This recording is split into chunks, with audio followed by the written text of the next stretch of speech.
Assalamualaikum warahmatullahi wabarakatuh. Kenalkan, nama saya Reza Alderi, saya CPNS Polbit tahun 2023. Saya di gelombang 5, angkatan 29, kelompok 3.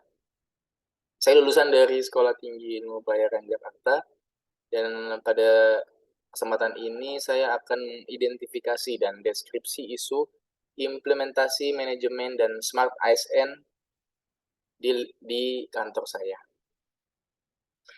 Yang pertama, kita akan membahas tentang isu implementasi manajemen ASN.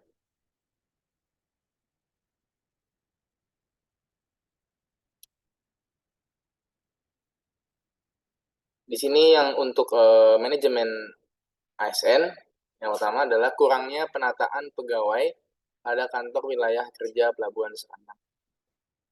Deskripsi isunya adalah kurangnya penataan jabatan pada kantor wilayah kerja Pelabuhan Serangan, seperti merit inspektor, serta petugas administrasi, di mana Pelabuhan Serangan ini terus beroperasi karena dipergunakan dalam tujuan pelayaran pariwisata.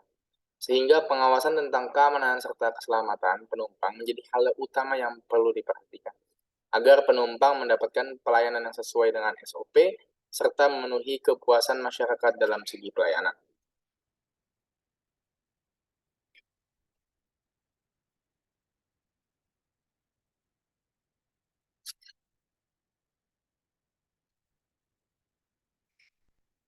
Selanjutnya, dampaknya adalah dengan kurangnya penataan atau penempatan jabatan di kantor wilayah kerja Pelabuhan Serangan, seperti merit inspektor dan pegawai administrasi yang standby pada kantor tersebut, pengawasan serta pengecekan keselamatan dan keamanan kapal maupun penumpang menjadi tidak optimal. Lalu pihak yang terdampak yaitu masyarakat dan pegawai. Lalu yang kedua adalah kurangnya pemahaman perusahaan dalam melakukan permohonan pelayanan sesuai dengan SOP yang berlaku. Deskripsi isunya adalah saat suatu perusahaan ingin membuat suatu dokumen penting yang dibutuhkan, perusahaan tersebut terkadang tidak memperhatikan SOP yang berlaku, di mana contoh kecilnya, di saat ada update terbaru tentang lembar disposisi untuk suatu permohonan, para perusahaan tidak menyimak dengan baik.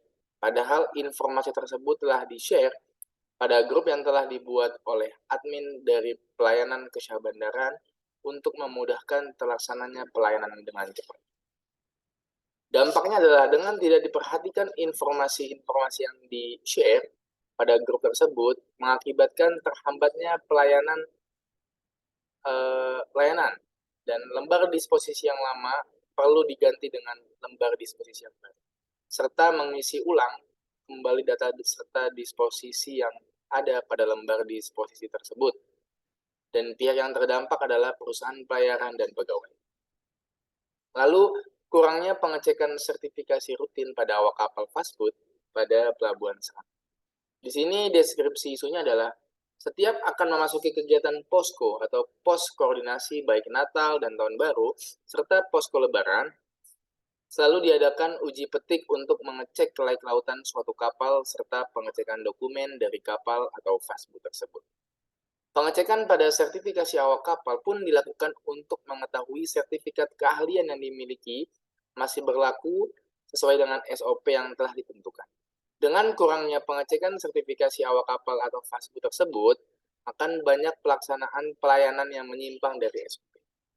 Dampaknya adalah dapat menyebabkan tidak optimalnya keselamatan serta keamanan pelayanan yang dipakai oleh masyarakat, serta pelaksanaan pelayanan yang diberikan tidak sesuai dengan SOP yang berlaku. Lalu pihak yang kena dampak adalah satu, kru kapal atau fast food, masyarakat, dan pegawai. Selanjutnya adalah isu implementasi Smart ASN. Yang pertama, pengarsipan surat persetujuan belayar atau SPB yang masih menggunakan sistem manual di kantor wilayah kerja Pelabuhan Serangan.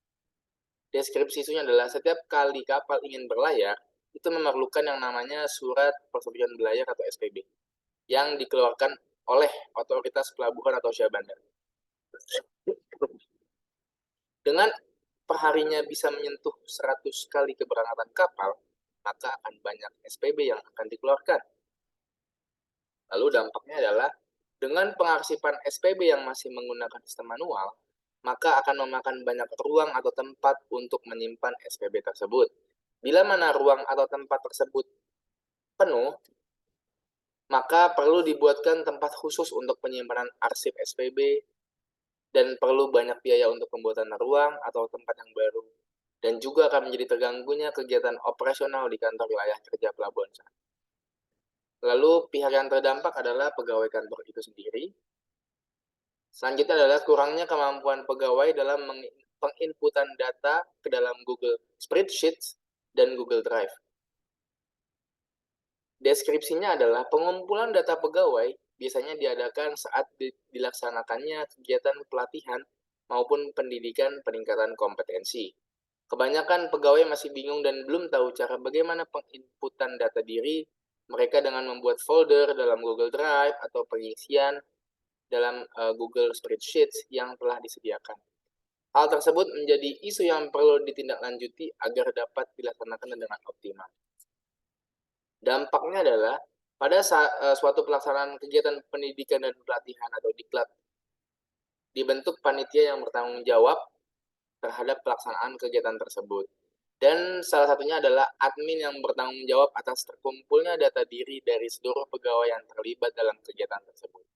Dengan tidak optimalnya serta ketidaktahuannya dari pegawai dalam penginputan data tersebut, menyebabkan terbuangnya waktu serta menyulitkan admin dalam merekap data-data yang sudah terkumpul pada Google Drive maupun Google Spreadsheet tersebut. Pihak yang terdampak adalah pegawai kantor.